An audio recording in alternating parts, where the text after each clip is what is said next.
Would you like to go next, Douglas? I'm happy to go next on the issue at stake, which is whether or not the political parties are bankrupt.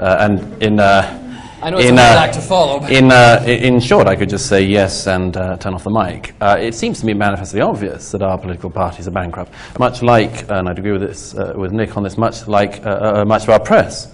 The press and our political parties seem to me to be intent on maintaining a consensus against all opposition, any opinions to the contrary, any outside opinion. I'd give you several examples. It strikes me that our political parties are, for instance, entirely united on the issue of immigration. The only difference between them is that the Labour Party occasionally sends some poor fool like Phil Woollers out to talk tough and not do anything. And the Tory Party can't even do that. So fearful is it of touching the issue. The same thing happens with both our political parties in relation, for instance, to Europe.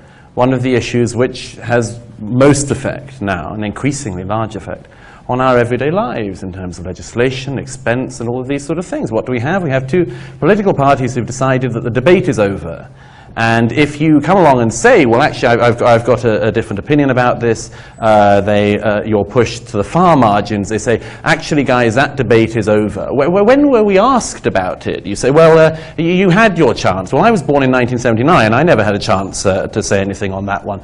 But the decision has been made for you, and this is a decision that the two main parties acquiesce in. There's almost no point, I think, on talking about the Liberal Party. I think one of the an exercise in futility.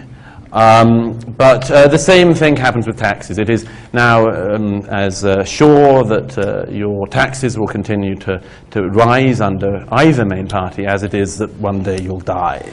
The economic crisis has shown this consensus up. We get the politicians we deserve. The Tory party, meant to be a party of opposition, has, instead of preparing for government, prepared for a photo shoot.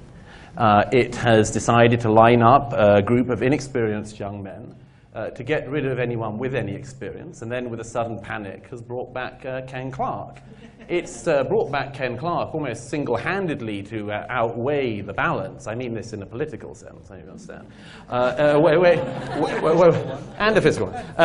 But to weigh this back, and you say, well, why did you have to do this? It was because you got the most grossly inexperienced person to be your shadow chancellor, who didn't have the opportunity or the ability to question when he should have questioned, and who now has to be, as it were, personally bailed out.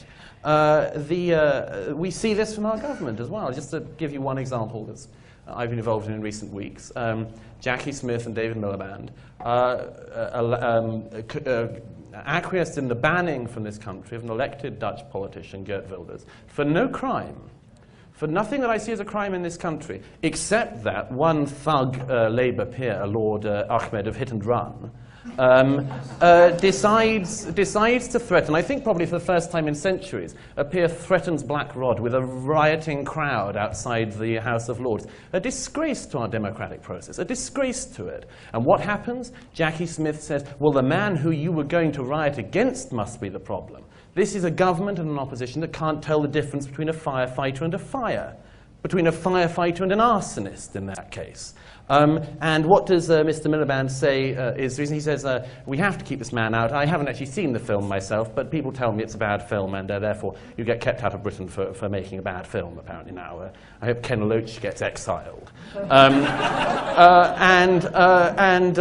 we have David Miliband coming out with, could you get a phrase that would have embarrassed George Orwell more than the following? David Miliband said, we are a government that passionately believes in freedom of speech, but you don't have the right to shout fire in a crowded theatre. And nobody pointed out that actually you do have a right. What you don't have a right to do is to falsely shout fire in a crowded theatre. But Mr. Miliband decided that even if you were standing in a theatre, and even if it were on fire, which I submit in relation to Islamic extremism we are, you wouldn't have the right to shout fire. You should all just acquiesce in a little silence and not cause any embarrassment and all just burn to death. And meanwhile, the British government has to be reminded, my organisation and others, that they're about to let in, as they were, and have thankfully barred him under pressure from us, the spokesman for an organisation, a terrorist organisation, which is not only inciting violence, but allowing a spokesman whose job is to incite violence, who could be sacked if he weren't inciting violence at any one moment, and whose organization is currently attempting to kill people and is killing people. That man's okay to come in. And what happens with the consensus across the parties? That was the attitude in the Labour Party and the Conservative Party. Keep Wilders out, but Moussaoui, nobody had asked the question. Nobody had asked the question. I'll wrap up, but I mean, it strikes me as being maybe a time which I have to say, you shouldn't really say that you're sort of looking forward to a recession. But I think there are some optimistic things to take from this, which is I think this recession is going to make us serious again as a country and as a culture, and ask again some of the questions we should have been asking long ago. That is not just to do with economics, but to do with our home affairs, our foreign affairs. I much resent the fact that the Conservatives are actually just going to inherit office. Thank you.